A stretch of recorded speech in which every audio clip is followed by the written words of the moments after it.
Hi, you have tuned in to the Raging Aggron channel, and I'm your host, Djingis. So, in this video, we're gonna talk about the second team in the Akala Division Sun Conference in the PWL. And this was the... Wow. Sorry guys. This was the Peterborough Piplups.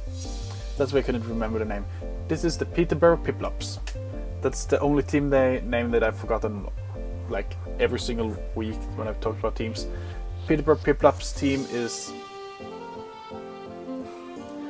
It's a mix. I like it and I don't like it. And it has a good of viable options, but at the same time it has a lot of non-usable options, in my opinion.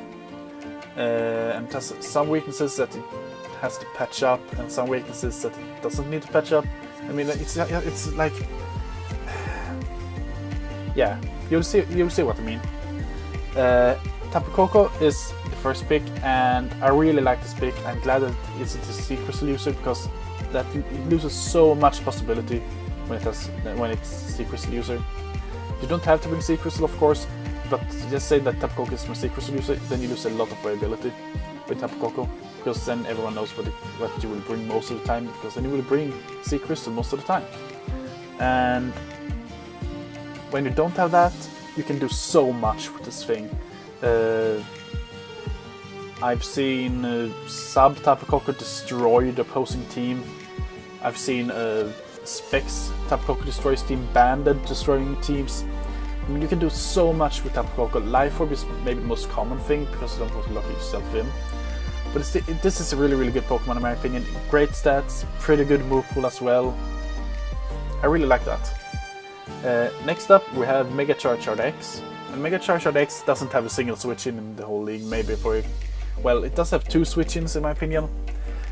And one of the switch-ins is Primarina, which is on this team. And the other switch-in is Suicune, which is on the opposing team. And then you can argue that P2 can eat hits and that Rhydon can eat hits and so forth, but Primarina and Suicune are the only 2 Pokemon that checks Mega Charizard X extremely well. It has a good ability, great move pool, can be specially offensive, physical offensive, pretty okay speed. It has a bit of Earthquake weakness, but it doesn't really need to patch that up, as you can see with 3 water types later. That gives him another problem in my opinion. Great Pokemon, I really wish that he can use it pretty well in this season. He might not because of the weakness to ground on his team, but I really like that. I really like this pick. Tapu Koko and Mega Charizard are extremely good Pokemon to have. Then we have Buzzwole. Buzzwole is extremely bulky. AV Buzzwole is maybe the best set you can run with it. Life Orb will hurt pretty bad. Banded as well. Scarfed can actually work pretty well, because you will actually be able to outspeed things like Mega Lopunny when you're Scarfed, thanks to the base 79, even though it will be close. And I really like this pick. It can work pretty well on this team, but I feel like he has to bring AV Buzzwole a lot of the time, because that's nothing but with all Buzzwole hits like a truck. Then we have Feraligatr. Feraligatr is one of the scariest water types in the game, thanks to Dragon Dance Waterfall. Dragon Dance getting fast with Waterfall is just so annoying to deal with, and then if you then have Mystic Water or Water Plate or Life Orb, you'll hit it even harder. I'm pretty sure it gets Swords Dance as well. So yeah, it does. So you can double dance with Feraligatr, and that is even scarier in my opinion. So Feraligatr is one of the best threats in the league. It's extremely hard from physical side.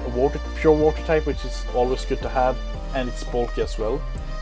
Next up we have Primarina, his Sea Crystal user, and this thing hits like a truck. It's bulky, can hit pretty hard. It doesn't need a Sea Crystal to hit hard. You can run Life Orb or Specs just to hit extremely hard. I really like this pick because it gives him a fairy, it gives him another water, which is pretty good to have. The only problem now, as you can see with Napoleon, has an electric weakness. Tapu Koko and Charizard doesn't really care about that, but at the same time, it's not the best Pokemon it's not the best weakness to have because they are pretty scary and have good move pools, a lot of the electric types. But I really like this pick. Primarina is extremely good in my opinion. It's very underrated. I feel like it might bring it defensively because it has a lot of offense in the first 4 picks. But I can see pretty good offensive Primarina on this team as well. Next up we have Empoleon. Stealth Rocks, Defog, Scald, Protect with a Chaka or Shuffleberry. I feel it's is it the Shuffleberry? It's the Shuffle. Yeah, it's a Shuffle. So that's the most common thing to bring on Empoleon. It has a good move pool, pretty good, pretty good stats as well, but it doesn't have a reliable recovery, which hinders it a lot. And since it has an electric weakness, I would just say try to trade Empoleon, try to drop it for a better Stealth Rocker and a Rapid Spin if that's possible. But I really like this pick. He needs the Defogger for Charizard, of course. But I mean, yeah, I really like this pick. If it wasn't for the electric weakness, of course. But overall, this is a good team. This is good first 6 picks. Then we have Delphox here. Delphox is extremely good, very underrated. I don't know why it's tier 4. It should be tier 3 in my opinion. It hits hard, good typings, pretty good stats as well. Extremely scared to have to prepare for, and I really like it overall. It's a very good Pokemon. I don't feel like I have to say anything more than that. I mean, some of the bulkiest water types are water poison, and with Psychic type you eliminate that for the water poison. So yeah, that's really good. I really like this pick a lot. Then we have Mighty Gina. I have no clue why I drafted Mighty Gina except for priority with Sucker Punch. That's the only thing I can think of that Mighty Gina does good, that nothing else does good. And even that, a lot of things does it better than Mighty Gina. I have no clue what I was talking about there. I mean, Mighty Gina is one of those Pokemon that it hits hard and it dies. No, it doesn't hit as hard as it should and then it dies. That's how I should describe Mighty Gina. Intimidate is maybe the most viable option it has. I don't know if it gets U-turn. No, it doesn't. Does it get Volt Switch? No, it doesn't. So it has no form of pivoting usefulness at all. It's not very fast, so Taunt doesn't really matter. I don't like that at all. This pick I like, on the other hand. Grass Ghost Sidgerai, with Long Reach. Long Reach is allowed in this league, of course. And great stats, pretty bulky, can be pretty offensive as well, have a good move pool, pretty good resistances and so forth. And I really like the Sidgerai. I really hope I can use it well. And on this team I feel like it will do a good amount of damage to everything. I really like it on this team. Next up we have Lycanroc, a fast Stealth Rocker. I feel like it gets Taunt as well. It does get Taunt. So this is a good Stealth Rocker. I really like it. Has a lot of viability. I'm just gonna check something in the city that I just remembered. It does get Defog, so it doesn't really need to have Empoleon. You can drop it for something that it needs instead. Lycanroc is extremely good. I really like it.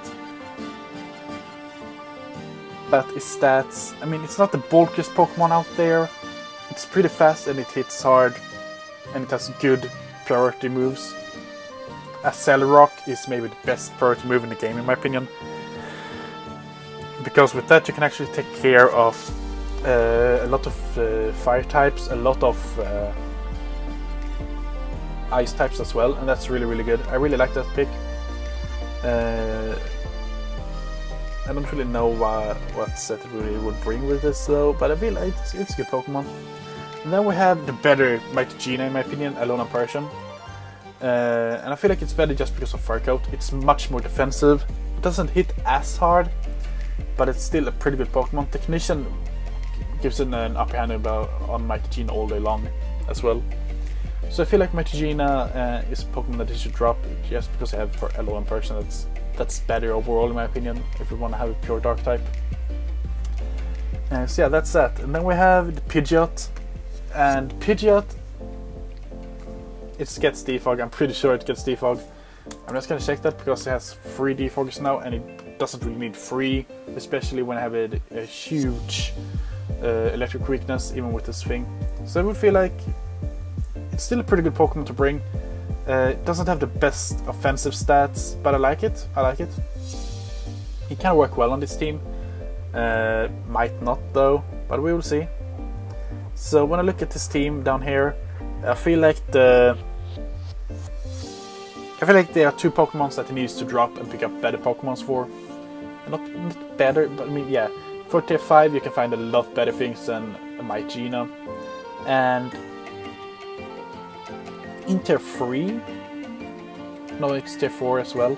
In tier 4 you can find a better bulky type, better bulky Pokemon than the one that they drafted in Empoleon. But Empoleon is still pretty good. It's just that I don't like the electric weakness, but it doesn't have to bring all 3 water types and the flying type upon that. So I mean, it's not that huge of a deal, but you will see Thunderbolt or Thunder against this team every single week, in my opinion. And that should scare him a lot. So, with that said, I don't think I have anything else to add on this team. Nah, I don't. So, my name is Djingis, and I will see you next time.